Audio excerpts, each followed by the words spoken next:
शूर्पणखा के अलावा कौन करना चाहता था श्री राम से शादी? जानते हैं प्रस्ताव पर क्या मिला आश्वासन। देव के सच्चे भक्त कमेंट में हर हर महादेव जरूर लिखें। उस समय रावण की बहन शूर्पणखा ने उसके सामने विवाह का प्रस्ताव रखा था। हालांकि श्री राम ने यह कहते हुए उस विवाह प्रस्ताव को अस्वीकार कर दिया कि वह पहले से विवाहित हैं। वह नहीं मानी तो उसकी नाक कट गई। वहीं देववती ने जब विवाह का प्रस्ताव रखा तो उसे अगले जन्म में श्री राम ने कृष्ण अवतार में विवाह का वचन दिया।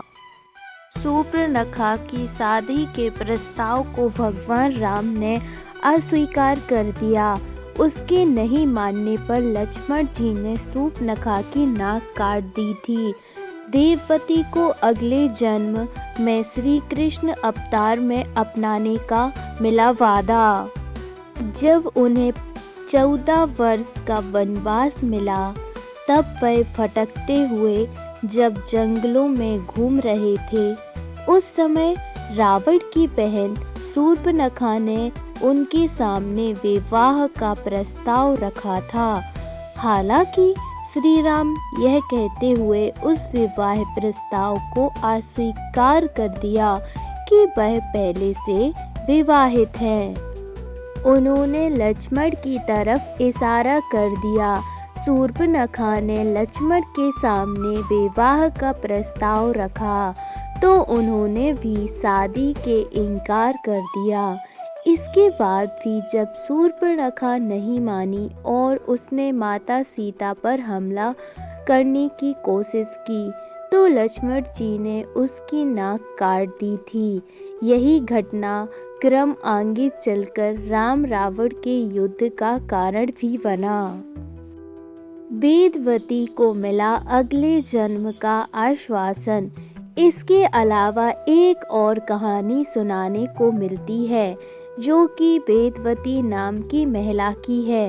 वेदवती की इस कहानी का जिक्र वाल्मीकि रामायण के उत्तराखंड में मिलता है। कुशध्वज ऋषि की पुत्री वेदवती भगवान विष्णु की बड़ी भक्त थी और यह जानती थी कि इस बार उन्होंने श्री राम के रूप में धरती पर अवतार लिया है। वह भी भगवान श्री राम के पास में विवाह का प्रस्ताव लेकर गई थी। तब श्री राम ने वेदवती से कहा था कि इस जन्म में वह एक पत्नी के धर्म का पालन करेंगे, इसीलिए उन्हें विवाह करने के लिए प्रतीक्षा करनी होगी। द्वापर युग में जब वह कृष्ण अवतार लेकर दोबारा धरती पर आएंगे तब वेदवती के विवाह की इच्छा को पूर्ण करेंगे। इसके बाद वेदवती अपनी तपस्या में लग जाती है। इधर वेदवती की सुंदरता को देखकर लंकापति रावण मंत्रमुग्ध हो जाता है और उनका अपहरण करने का प्रयास करता है।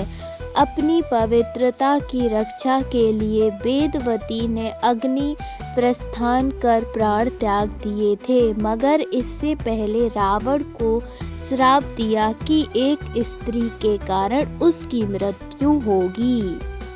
कहते हैं कि अगले जन्म में वेदवती ने द्वापर युग में रुक्मणी के रूप में जन्म लिया। अपना वचन निभाते हुए श्री कृष्ण ने उनसे विवाह किया और उन्हें अपनी जीवन संगिनी बनाया।